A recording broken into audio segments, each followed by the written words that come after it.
Hey, Catalyst crew. Welcome to Catalyst Corner, episode 54. It's Thursday, so we've got Jim F0123 Art on with us. And, yeah, let's get into it. How you doing, Jim?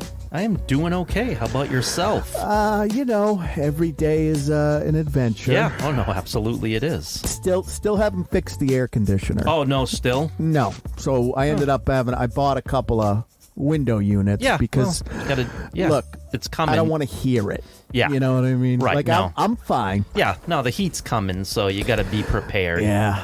Although it was 40 fucking degrees yesterday. Oh, yeah, it was freezing. What is that shit? Yeah, it's crazy. It was 80 degrees a couple of days ago and 40 degrees yesterday or 2 days ago, whatever it was. We're 2 weeks away from June. Yeah. It was 42 degrees. Yeah, this morning it was in the 30s. That is insane to me. Yeah.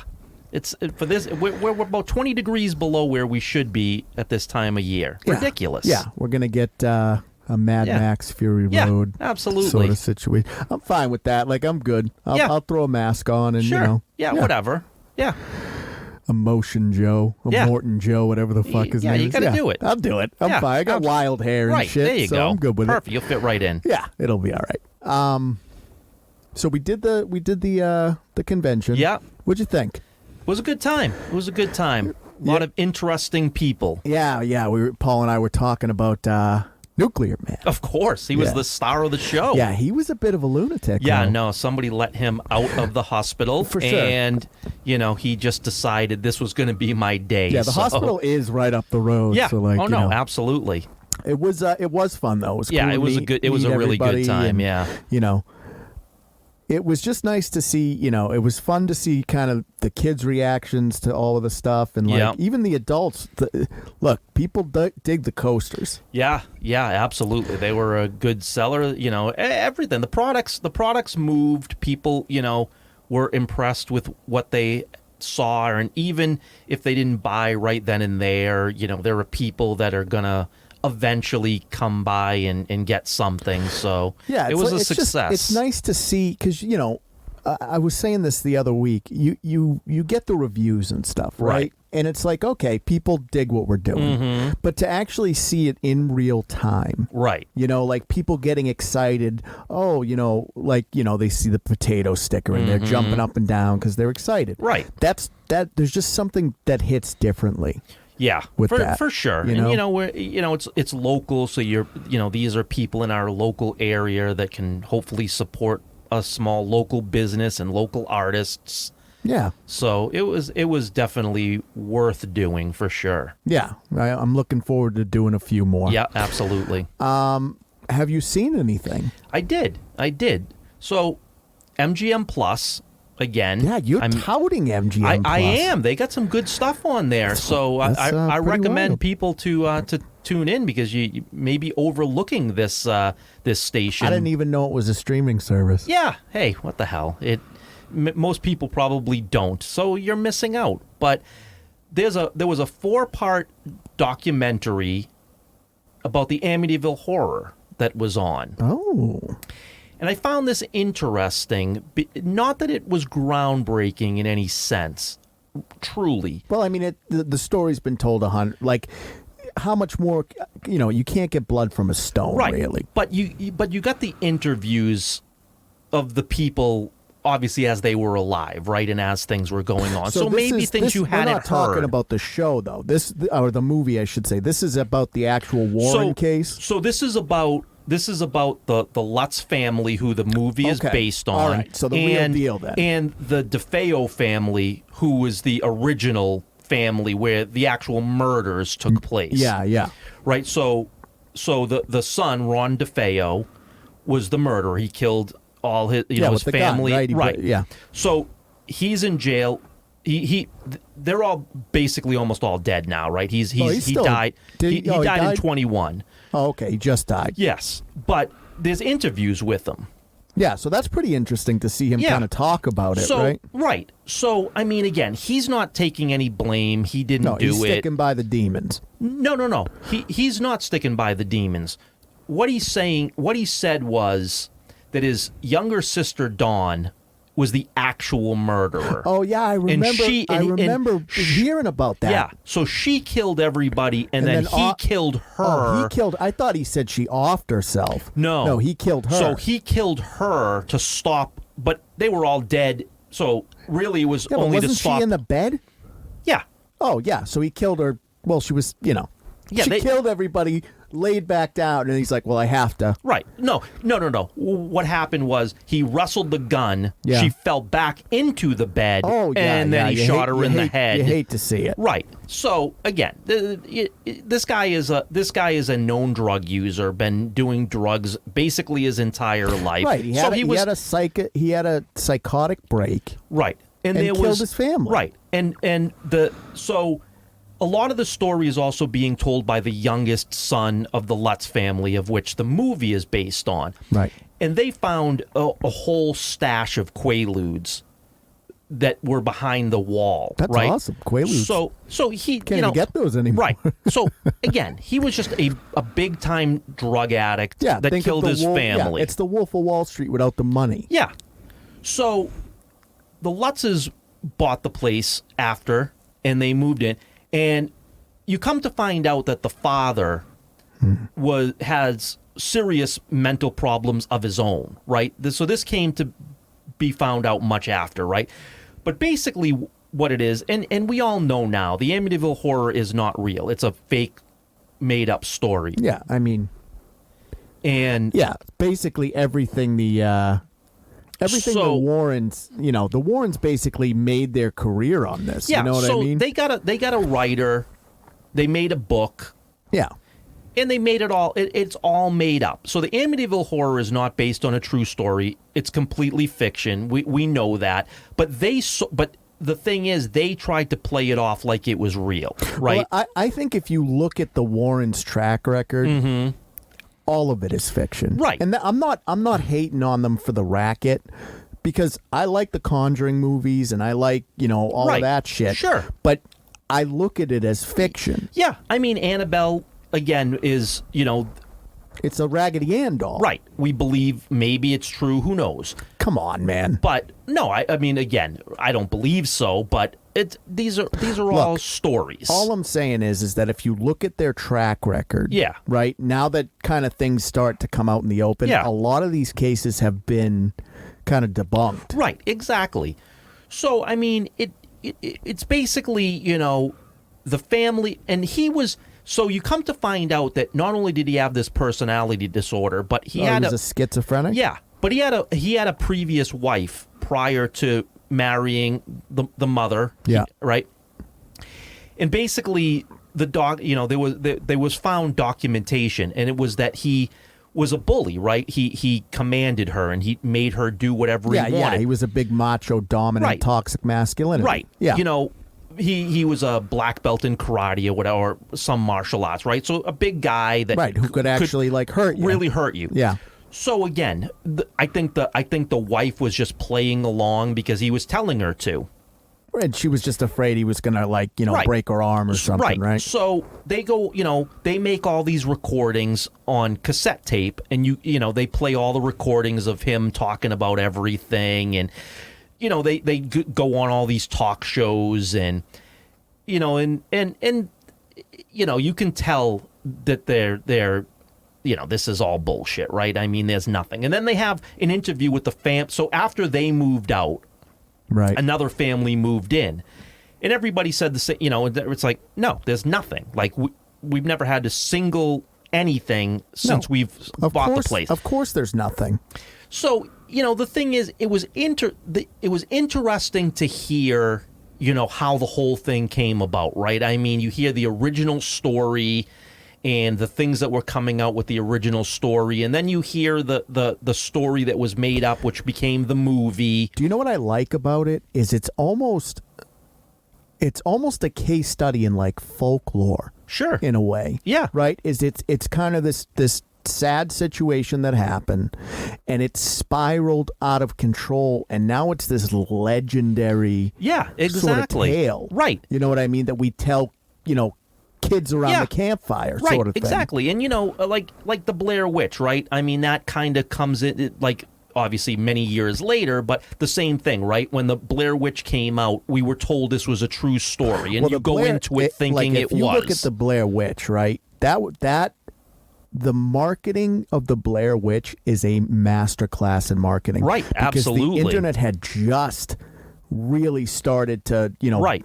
And found footage films really weren't a thing at that time, so that was revolutionary. And look, they took playbook like Cannibal Holocaust, like that. The director hid the cast, right. But then he got in trouble, so we had to bring him out. Like they took playbooks from horrors past, right? But just a masterclass in marketing. So I mean, again, if you look, the movie is, as I said, it didn't really happen. Is it one of the best horror movies ever made? Oh, for sure. Of course it is. And that doesn't take anything away from it, knowing that it's complete fiction. Right, but even The Exorcist, The Exorcist was based on a true story. And then when you dive into it, it's like... Yeah. I mean, so everything is somewhat based on true stories. I mean, I just watched a show where... the basis from Poltergeist came, right? There was a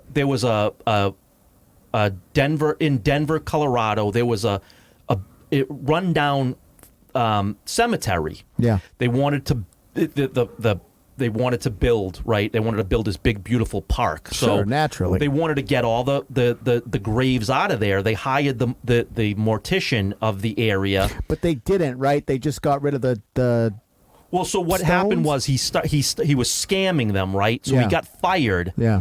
And they said, "Hey, we don't have time." So they ended up just getting rid of the stones. Right, and then the bodies were there. Right, and the bodies remained. They built the park over it, and then they claimed that there was, supernatural occurrences that started happening, paranormal experiences, and Spielberg heard about it and made the Poltergeist out of it, right? So I mean, again, it's so loosely based off of stories, right? But there's always something that... But it gets lost in translation, right. You know what I mean? Because, again, Poltergeist becomes almost this, like, quote-unquote mythological tale. Right, you know what I mean? So then, like, when you look at it like that, or you look at The Exorcist or the Amityville Horror, they do kind of take on a life of their own where, people in the real world are making, it adds fuel to the legend. Yeah, and again, you can say loosely based on a real story because sure, there's a single element that might have occurred. Right, we've talked about like Texas Chainsaw is based on a true story because it's Ed Gein. Right, and most of these are have a little bit of basis in something that was heard or, a folklore passed down through the generations and somebody hears it and then creates a movie out of it. And then you can say it's loosely based. But again, and if they're good, which Amityville, Poltergeist, Exorcist were and are, right, then they do kind of, if they're bad, then there's no legend. Right. No one cares. I mean? Right. But if they're good. Yeah. And so, again, no one, it doesn't matter that these stories aren't really based on a true story, quote unquote. They're based on maybe a piece of a story or nothing, just a legend. My favorite thing is that the Warrens are basically treated as like superheroes in the paranormal. Yeah. Like if you look at the Conjuring movies too and like the trajectory of where it's going, it's like Marvel. Right. They keep fighting, Right, exactly. And again, if this is something you're into and you want to believe, cool. If you like it for what it is, and these are just stories, maybe loosely based on a tale, but these are just Hollywood creations, they made some great movies, and so I didn't know it's about enjoyable. Like the Quaaludes and stuff, though. Yeah, I mean, so again, the Amityville, obviously nothing based really on the actual events that occurred, the actual murders that did occur. I just think it was in the 70s, right? You had already had the Manson killings, and it's just easier to blame it on demons. Right, exactly. And then this family, they made up this story and they ran with it. Yeah, it's kind of grifting in a way. And because he was such a toxic masculine male, he made them tell the story as if it was true, right? There was no way if you didn't, if you disobeyed him, he was going to kick the shit out of you. Right. So they all bought into what he was selling, and they ended up, like, in their mind, I think, believing it. Sure, it's a shared kind of site. It's a shared delusion. Yeah. Yeah. So, I mean, again, they went on these talk shows and made all these recordings and brought in the Warrens and all this. By doing that, it has become a legend now. Right. Exactly. And, one of the, the Warren said, she can sense the kids have, like, psychic abilities. It's like they took that picture, right? Yeah, it's like, again, get the fuck out of here. Right. It's like, no, that's not true. Right. But well, they're both dead now anyway. Right. Yeah, almost everybody in this whole thing is dead except for the youngest son, and like I said, he's kind of telling the whole tale of it all, airing the laundry. Yeah, because there's bit. nowhere to stop him anymore, right? He can say whatever he wants now because everybody's dead, so there's no one to stop him or refute it. But yeah. Again, if you like documentaries, I say this is a good one to watch. And it's only 4 episodes, an hour each, so that's a decent little chunk. Yeah, nice though. and tight. I like that. Yeah. What about you? I haven't watched a ton. Okay. I watched Peter Pan and Wendy. Yeah. I watched Yeah. Evil Dead Rise. Nice. I watched this movie that came out in 2018 called The Postcard Killing. Oh, okay. I have not heard of this. Yeah, I hadn't either. So we were just like browsing on Hulu, and I showed her like the list feature. Mm-hmm. So now when she sees some, she makes a list. Right. And we've watched some good stuff. I told you about that movie, The Offering, the Jewish horror film. That was pretty good. Yeah. This was more of a thriller. Okay. And it wasn't bad. Yeah. Right. It was kind of just like a typical. It's based on a book by James Patterson. Okay. Like how Patterson does it. Like he works with other authors. Right. And, like, right. They ghostwrite for him. Yeah. So the author of this was a Swedish woman. Oh, okay. And the thing I liked about it is, so basically, this New York detective's daughter ends up becoming a victim.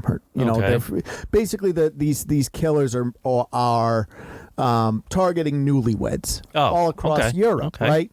So what I liked about it was, you go from London to Paris to Spain to Sweden. It's cool to kind of see the traversal. Yeah, you know what I mean, and dealing with Interpol and the different sort of police stations and all of that.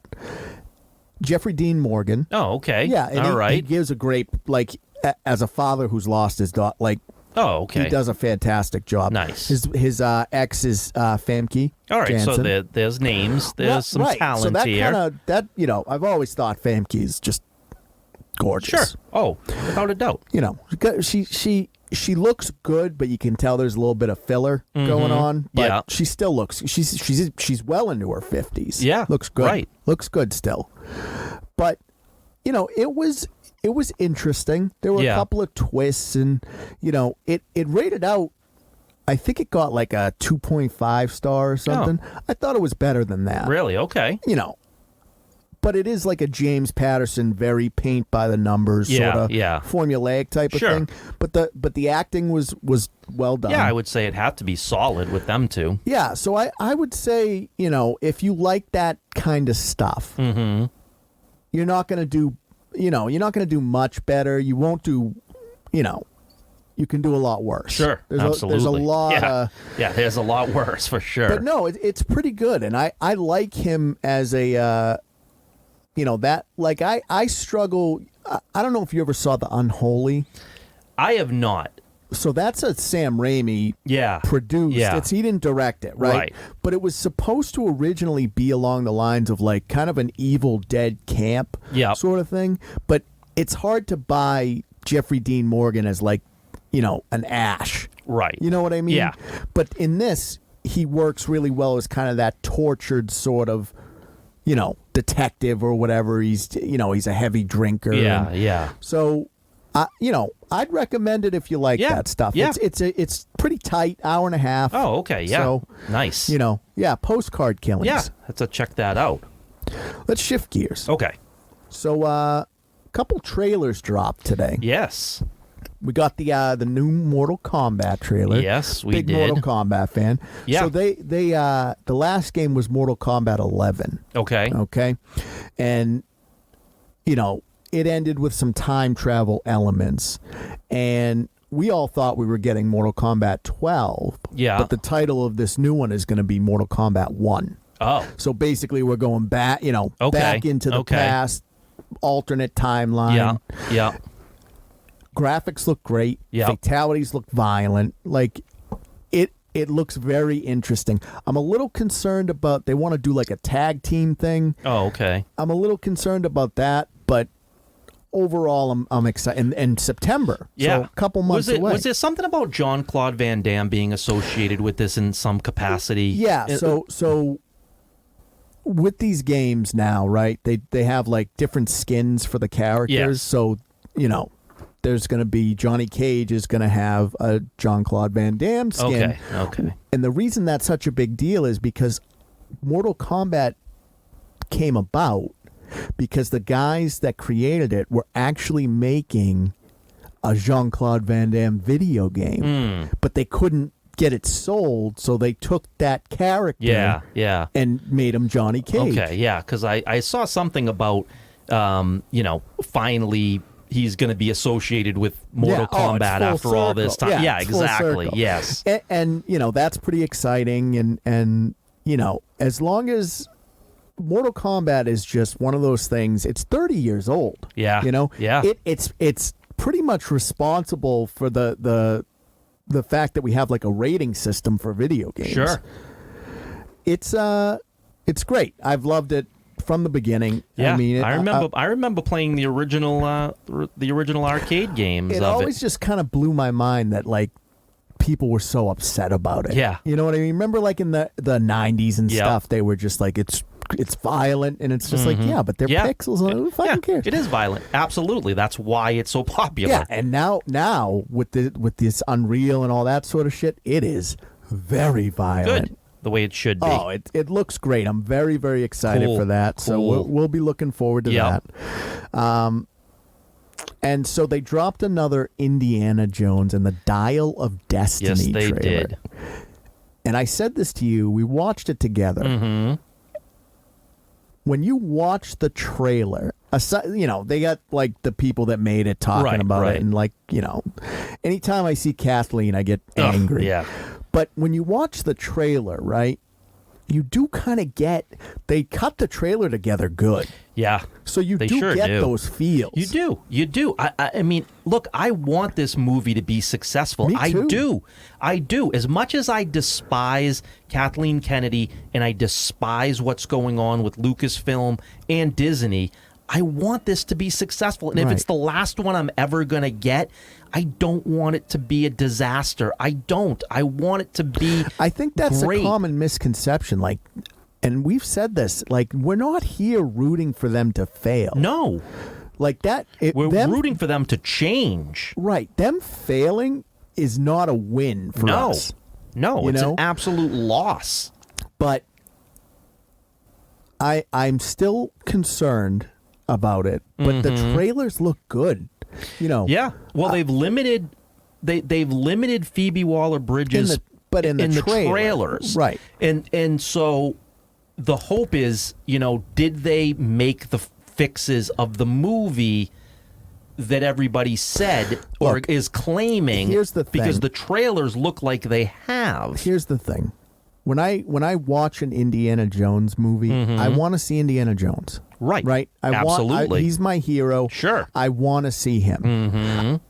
I'm okay if Phoebe Waller-Bridge is in it doing her thing. Of course. There's always been a female counterpart. Of course. Absolutely. But I don't want to watch a Phoebe Waller-Bridge Indiana Jones movie. Right. Do you know what I mean? Like, and I sure as hell don't want to ever see somebody who erases Indiana Jones from history and then takes the mantle as if you were, in fact, Indiana Jones. Right. That would absolutely ruin And the thing of it is, right, because I had a discussion with my partner about Star Wars. Okay. And she asked me, she was like, well, you can always just watch the originals. And it's like, I can't, though. Right. And I'm, even with Indiana Jones, like Crystal Skull does sully it a bit. Sure, but a little bit. But it's not bad to the degree where it ruins the original trilogy. Right. I don't hate the Crystal Skull. I don't hate it. No, I don't they didn't love it, but I don't hate Indiana Jones's character. Right. It was just kind of a mediocre film. I mean, I don't like Shia LaBeouf's role in that movie. I mean, he to me was the part that really, if you're going to say sullied it, it would be him that did it for me. Nah, the aliens kind of threw me off. I mean, there was some stuff that wasn't perfect. But at the end of the day, it's not a movie that is going to destroy the first three. No, like The Last Jedi. Right, exactly. And that's the thing is that, what I don't think she kind of understands, and what a lot of these, execs don't understand, is that by ruining the future, you ruin the past for me. Because I can't go back and watch Indiana Jones if I know that he's erased from the timeline. Right. Because it's just like, oh, well, none of this even happened. Exactly. I mean, again, why would I invest any further time if I know for sure that none of it actually happened? Now, I know we've seen the movies already, but I'm just saying, right, I would never watch them again. Watch it again. I wouldn't ever watch them again. Neither would I. Because what's the point? And someone else asked me, you're very they say you're very passionate about this stuff, I'm an artist. Sure. So art to me, is my quote unquote religion. Right. Right. And so I look at this stuff as kind of what has formed my artistic view. So these are these are my texts, so to speak. Right. And I mean, again, some people grew up and they idolize athletes, and some people do movie stars, right? I mean, it depends on who you use as role models to mold your childhood into what your concept of heroes are. And Luke Skywalker and Han Solo and Indiana Jones, these are our heroes that we grew up on, that formed us as children into our adulthood. Right. And if all of them are going to die as pathetically as we've so far seen them die. The problem is it makes me go, oh shit, for the last 30 years I've based my whole sort of moral compass on these guys, and I guess I'm wrong. Right. And it's just like, why would that be the message that you want to deliver? No, exactly. Like, that to me just seems evil. Right. And I look at it and I'm like, man, that looks like an Indiana Jones movie. It does. It has the look and feel, Yeah. And they have John Rhys Davis in there, which you got to. For the last one, you have absolutely. to have him in there. And that's probably all you're going to get is what you got in the trailer. He'll just, he's probably going to have a very small role in it, but a role needed to happen. I don't care how small of a role it is. Right. So my hope is that with the feedback, they change the ending, entirely. Right. And I hope that when we sit down and watch it, it's not the Phoebe Waller-Bridge show. Right. But I'm concerned only because they still have the dislikes disabled. Yeah. That concerns me because either they fixed it and they just are like, well, people will see it and then they'll be like, all right, cool, we're good with it. Or they didn't fix it and they're just doing damage control. See, my greatest fear is that they made the trailers look like what they are, which is, almost identical to the Indiana Jones movies that you know and love. Right. But that's not what you're going to get when you get to the movies. People are going to be like, oh, yeah, we're going to go out on a high note, and it's going to draw the people in to go see it, and then it is going to be exactly like we feared, and it's going to be the Phoebe Waller-Bridge show, and we're going to all be duped. And it's like, but they've already got our money. Well, I'm interested to kind of see. So I would argue the reason that I'm concerned, right? The Peter Pan trailer looked like garbage. Oh, yeah. You know what I mean? I would argue that the Little Mermaid trailer doesn't make it seem like it's going to be anything more than the Little Mermaid, though. Sure. You know, it has its... Yeah, I mean, besides you get through the awful CGI, right, which but taking is CGI, unescapable. I know, but taking that part of it off the table, right? From a story perspective, it appears. It appears just like the Little Mermaid. Right. We know that's not true. Right, we know for there's, sure there's it's an not extra true. hour of content. Right. Well, we know that there's massive changes. Right. But they don't occur on the trailer. Right. So my fear is that, you know, that's what they're doing with Indiana Jones. Jones. I feel the very same way. Because, and it sucks because I do get that nostalgia hit. Yeah, I really absolutely. do. Even the original trailer they dropped looked good. Yeah. Yeah, I just hope that, you know, look, they have to do Kennedy, something right at some point. I got to be honest with you. If I'm Kathleen Kennedy, right,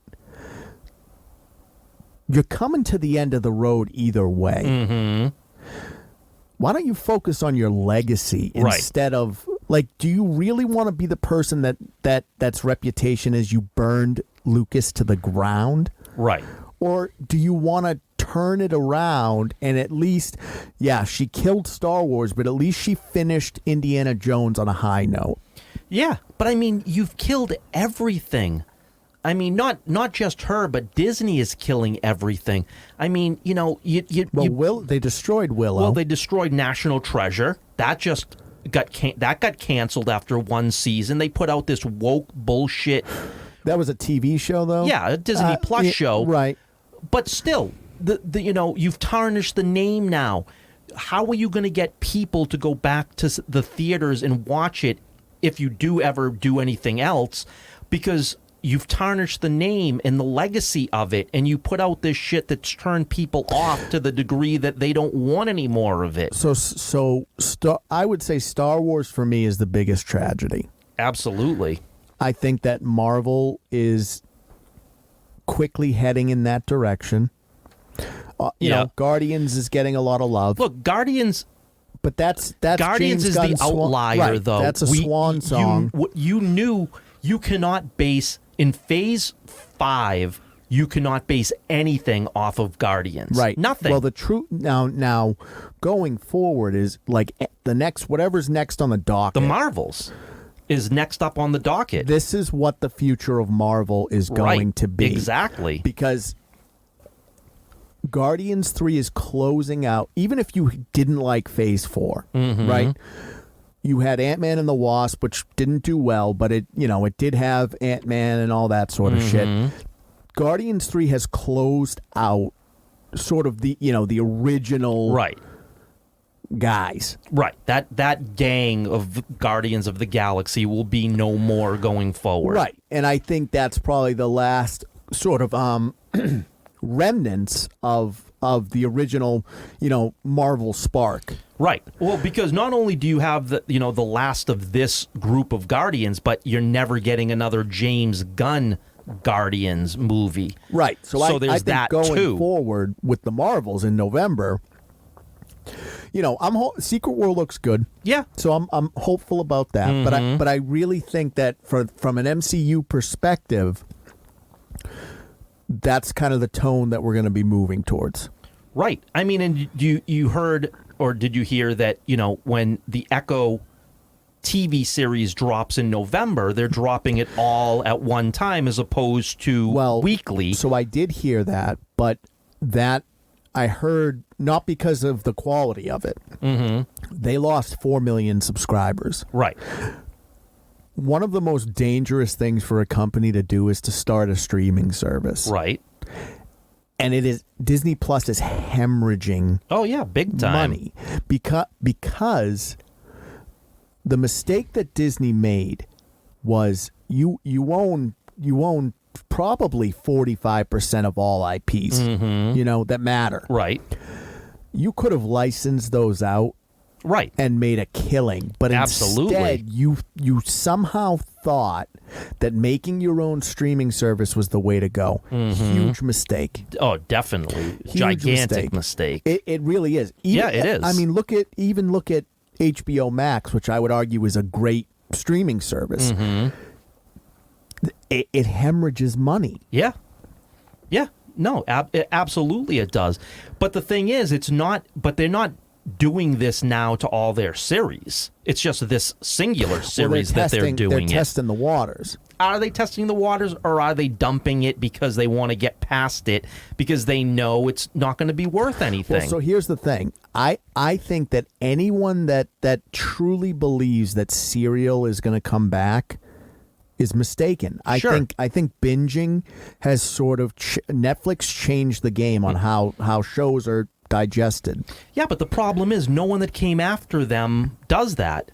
Like that's what I don't understand is every streaming service that came out after Netflix does not binge watch. Amazon drops everything at once. That's the only one. But I would argue that's one of their biggest competitors. Right, but I'm just saying you'd think that everybody else would have followed suit.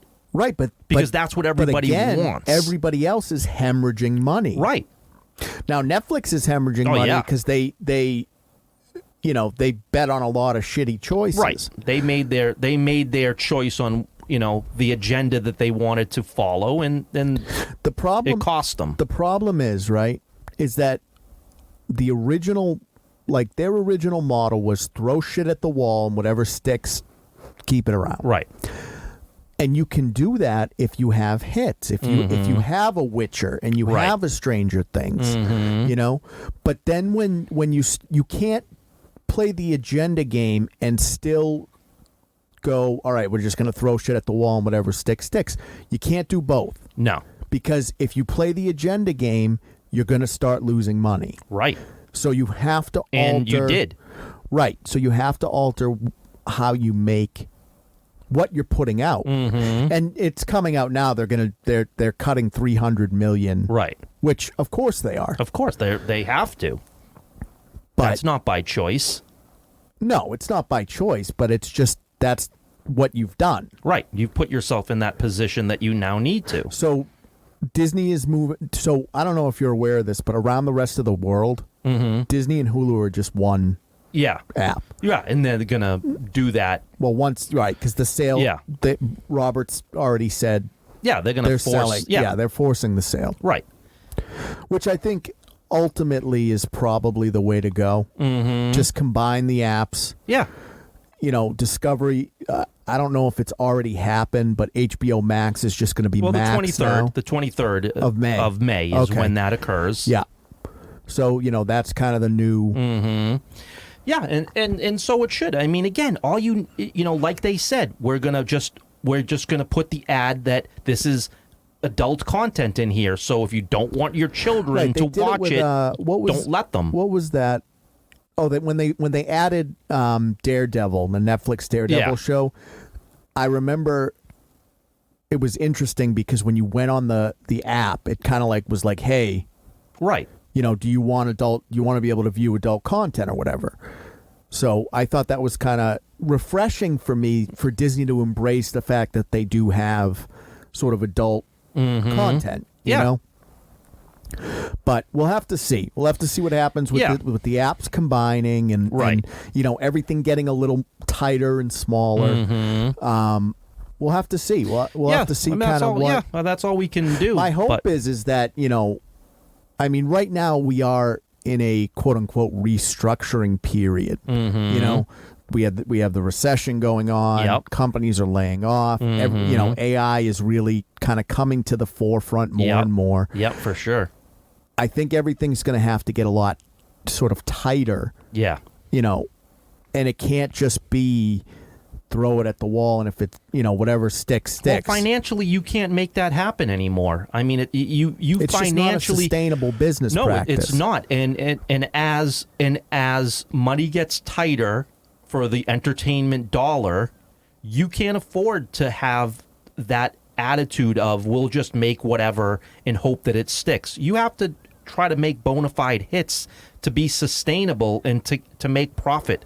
And if you don't do that, then you're going to continuously have to cut and cut and cut to the point of maybe you're no longer there in another couple years. So yeah, I think what we're going to have to, I think what'll really be the catalyst for change. Nice. You're welcome.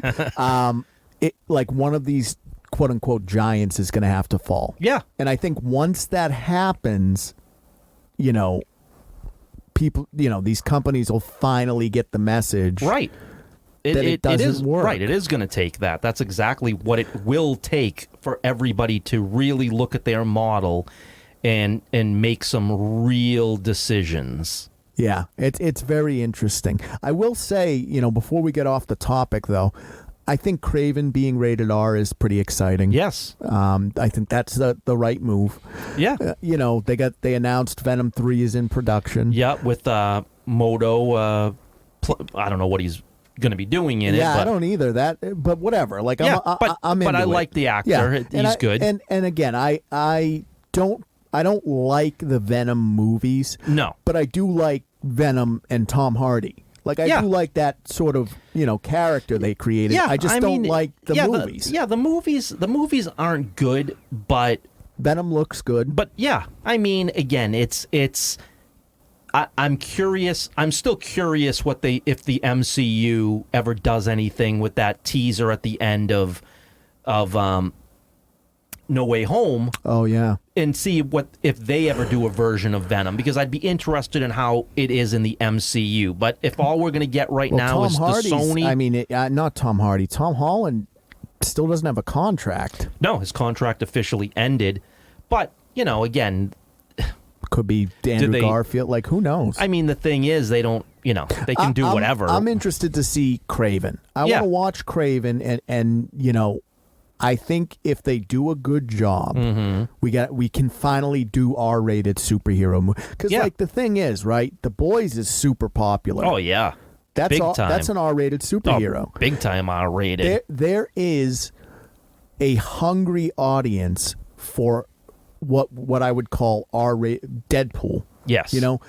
There's a hungry audience for R-rated superheroes. Right. Or, I mean, even though, like, Batman isn't R-rated. It's as close as you can get.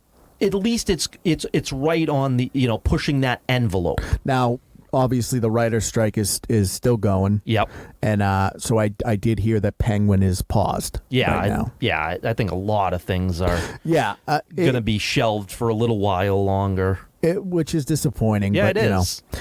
All right. Let's shift. One more for you. Okay. Cleopatra. Oh, this piece of shit. This is just awful.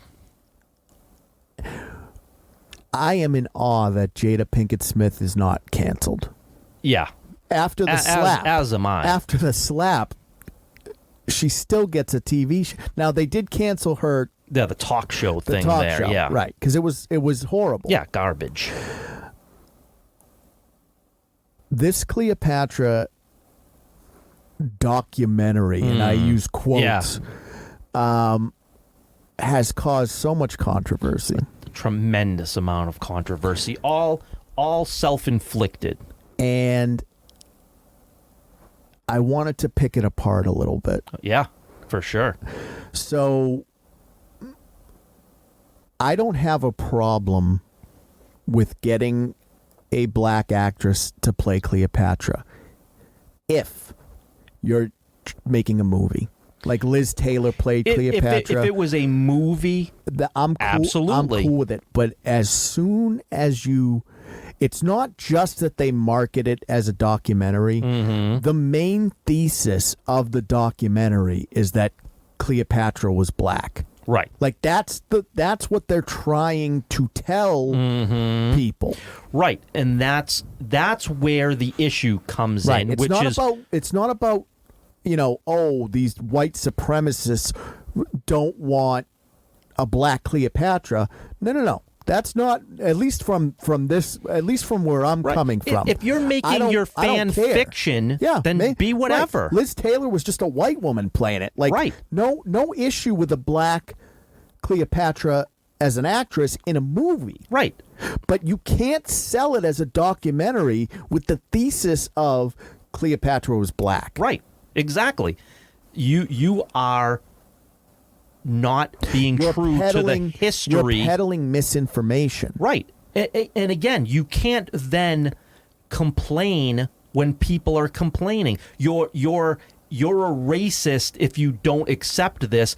Goes out the window when you are erasing what the actual heritage and lineage of the character is. Well, so it's the worst reviewed show ever.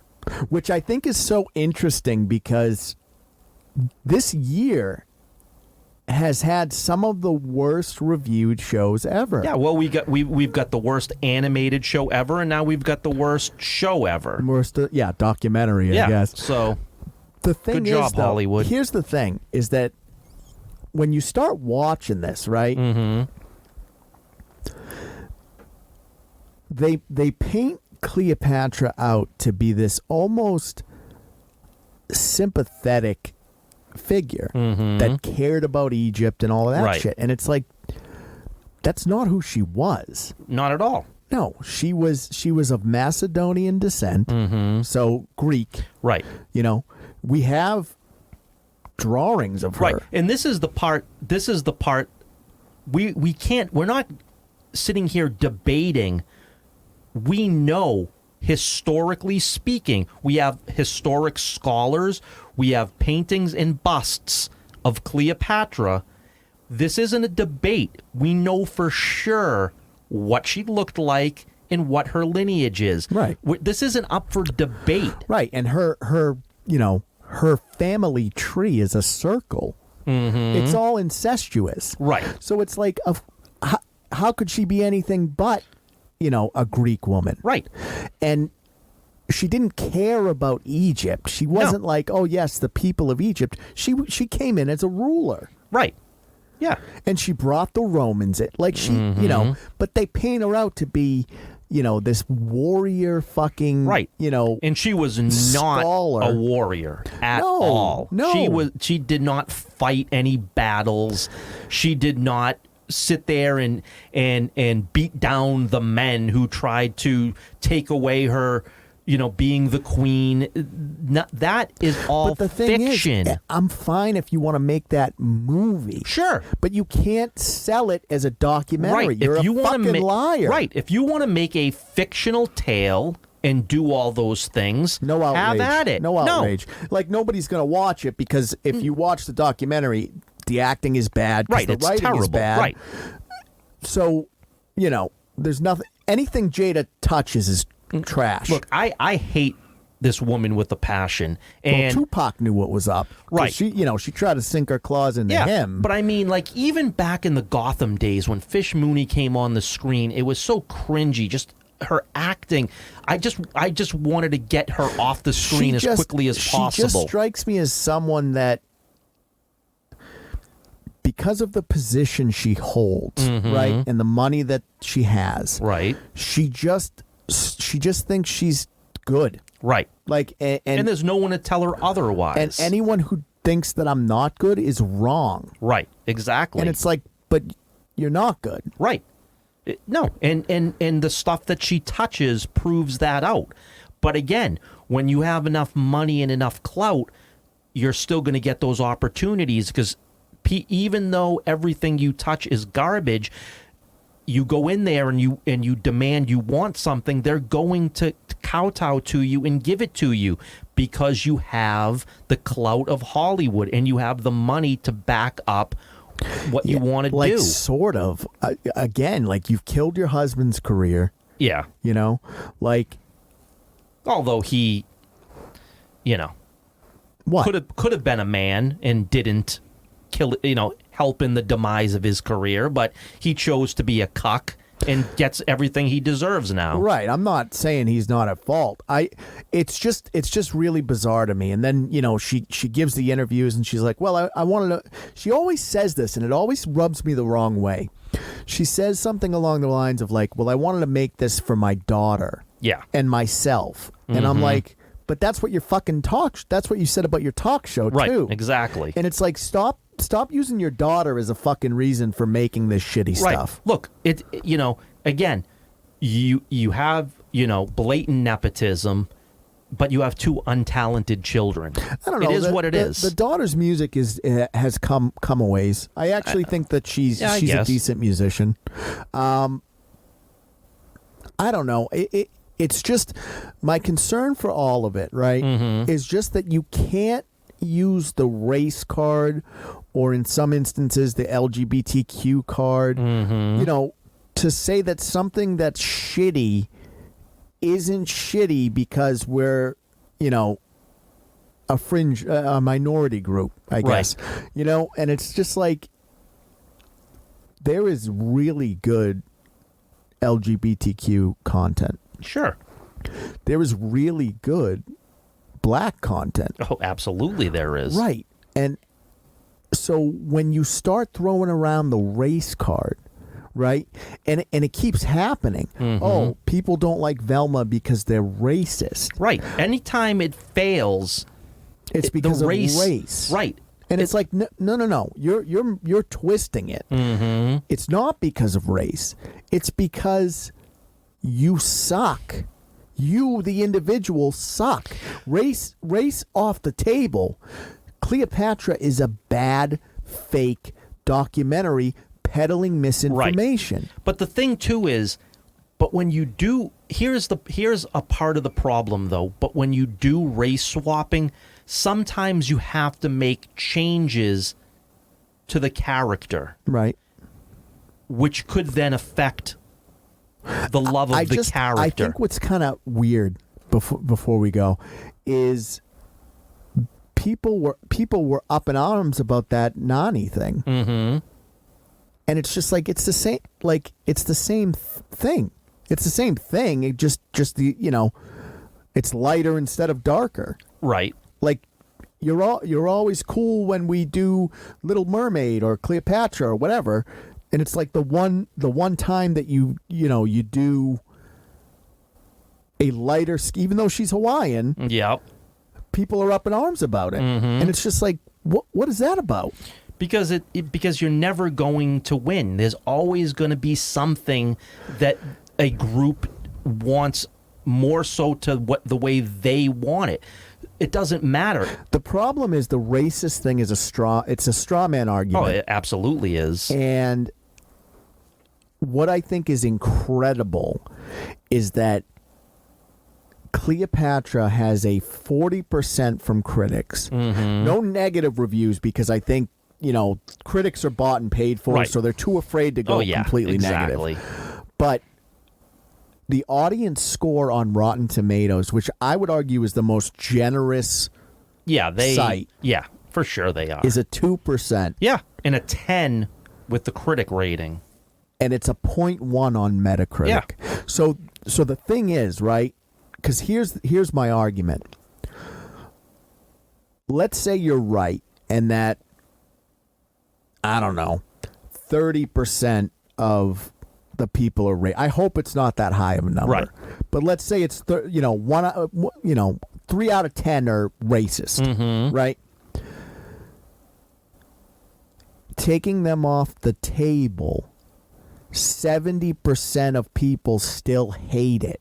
Right. Not everyone is racist. No, but you also made something that no one wants or cared for or wants to watch. Like, is anybody who was asking for a Cleopatra documentary in the first place? Well, the thing is, right? Let's say that you make a Cleopatra documentary, just a normal, regular Cleopatra, whatever story you want to tell about her, right? Yeah. It's just like it's not going to. Like, it's like, all right, cool. Yeah, I guess if you're into Egypt and you want to watch it. Yeah, I don't think that it would be highly rated anyway. No, it's regardless. Not. It's not a, and again, the thing is that we wouldn't have even heard about this. Right. Except there was controversy that it was marketed as a doc, and you have this old fucking woman, and even in the trailer, they tout her out, and she's just like, I remember that my mother told me, no matter what they tell you in school, Cleopatra was black. Mm-hmm. And it's like, what? Who is this fucking what? Like, right. Where are your historians? Right, but again, but don't push, just because your family pushed a lie onto you doesn't all of a sudden make it true. Like, right, and you can't call racism if we go, it's cool that you wanted to tell this. Like, the thing is, Jada, it's not a documentary. Right. It's a fan fiction. Mm-hmm. And if you can accept that, I got no issue with it. Well, no issue with her being black. You'd still have the issue where it sucks. Right. It's bad, but you know what? I have no issue with what you've done. Right. Like, it can be the worst rated show and whatever. You made it for your daughter, which is bullshit. Right. Whatever. Of course. But where I take issue is that you labeled it as a documentary. Right. And that's what Egypt takes issue with. Right. And, to sit there and say that the Egyptians are racist, it's like, right. But you're erasing their history. Yeah. Yeah. They're telling you that's not our lineage, that's not our history, and that's not who Cleopatra was. And you're saying, no, you're a racist. Either accept right. You it. just hate it because she's black. Right. And it's like, no, we hate it because that's you're appropriating our culture and our history to make it the way you want it to be, which isn't the actual way it is. Yeah, it's just really it's sad the way things are kind of trending right now. I don't know what the fix is. I really don't at this point. No. The fix is that you've got to stop calling everybody racists if they don't like it. Or, you have to put out what you put out, or sexist, right. or homophobic. Like, put out what if you feel strongly about that's the way you want to portray your show or your movie, put it out. If it succeeds, great, and if it fails, it's on you. That's your fault. Right. But don't blame the audience for not like liking I said, it. Even if even if I'm willing to meet you halfway and say that 3 out of 10 are racist. You're right. 3 out of those 10 people are racist pieces of shit, and it's only because she's black. Yeah. There's still 70% of people that don't like it. Right. And that's what happens with Velma, and that's what happens with Cleopatra, and that's what's happening with Peter Pan and Wendy and Witcher, and possibly the Little Mermaid coming up is going to experience the same. Right, exactly. And that's the thing. That's the message. That's why we keep harping on this stuff, is that they've gone down this road where they're releasing subpar to garbage content. And instead of owning up to the fact that, hey, we got to do better, you're trying to blame it on hate. Right. And it's like, but even calling attention to that is giving power to it. Mm-hmm. You know what I mean? Yeah. No, absolutely. Real quick, I don't. Hopefully, we have just a real quick point. Yeah. Right. The Bud Light controversy. Right. Right. The LGBTQIA group pulled their sponsorship from Bud Light. Yeah. Because they're not backing Dylan Mulvaney. You've lost over $7 billion, and they don't give a shit about you or your profits.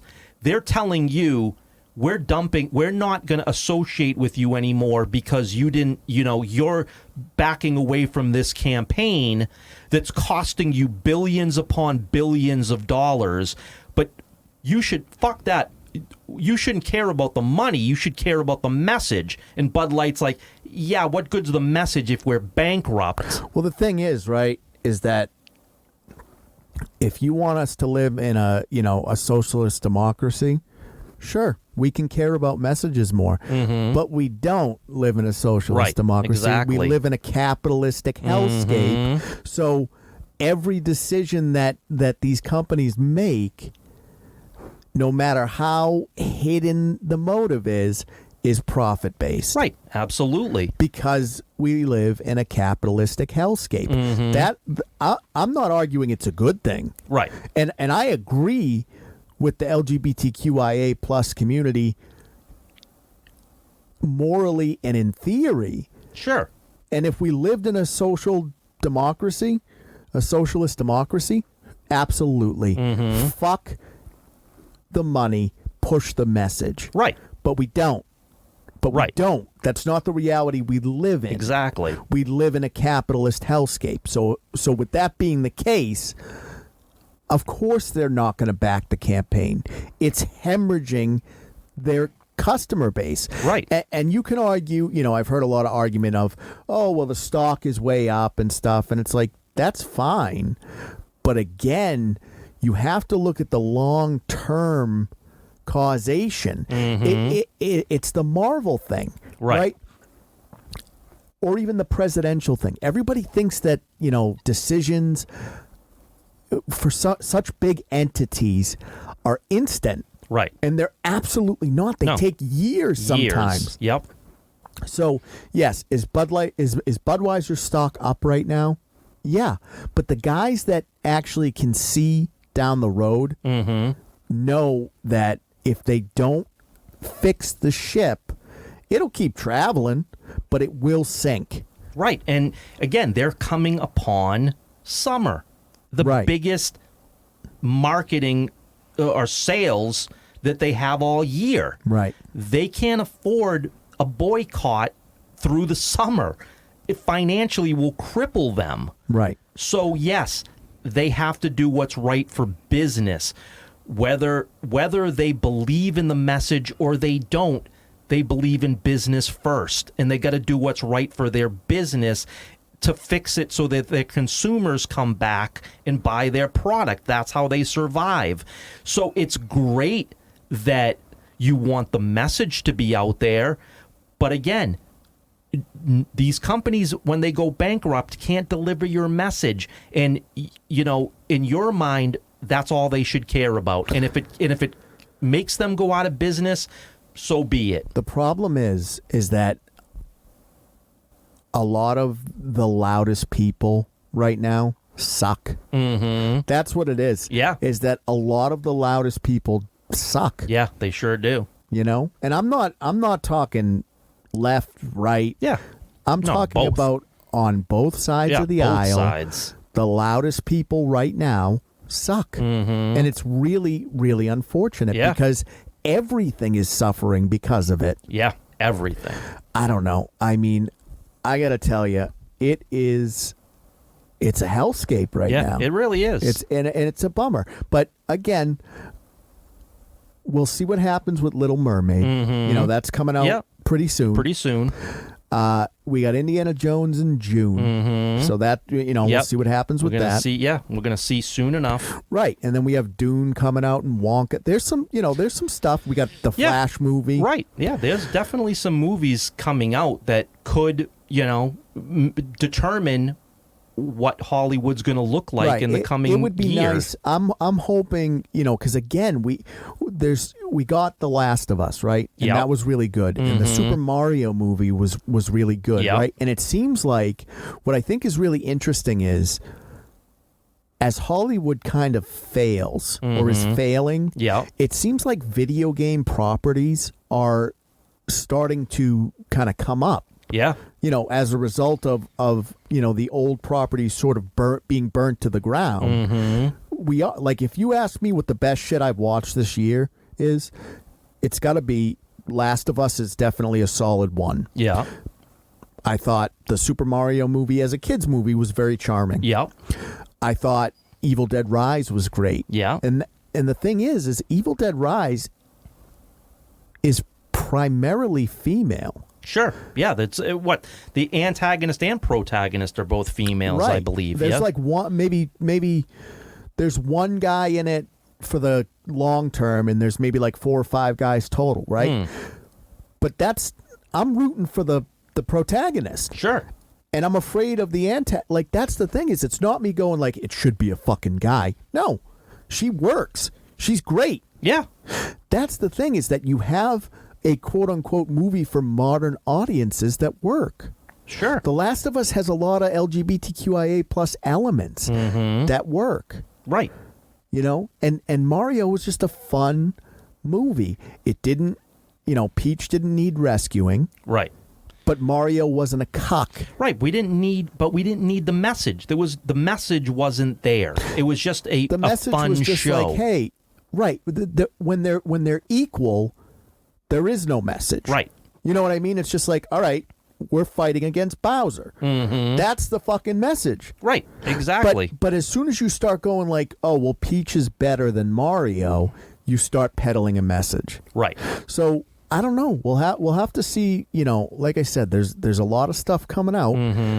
And did you hear Carl Urban might be Johnny Cage in the new MK? I heard he's in talks. Like, yes, I did hear that. I thought there was someone else that they talked about too, but you sure. know, are you gonna come on?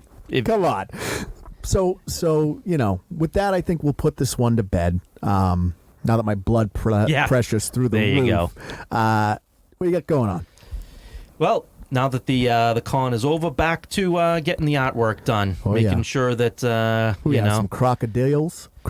Yeah, it's a little giving the young adults something this week. But just you know, every week, just check out the social media. You'll see some new artwork every week. So come by and check it out.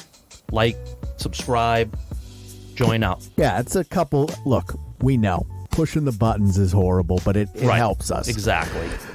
All right, guys. So that's episode 54 of the cast. CatalystCrafting.com is the main website. Catalyst Creations NH is the Etsy store. Had an Etsy meetup today. Yeah, that's right. Back in the good graces now. Yes, excellent. Yeah, so we're grooving. Yeah, you know? for sure. But what do you guys think? I mean, are you disappointed that, you know, Amityville isn't real? Do you think that weakens the story? Have you seen the Postcard killings? Do you think Indiana Jones is going to be good? And are you a fan of Netflix's Queen Cleopatra? Or are you racist? All right, crew. We'll catch you on the next one.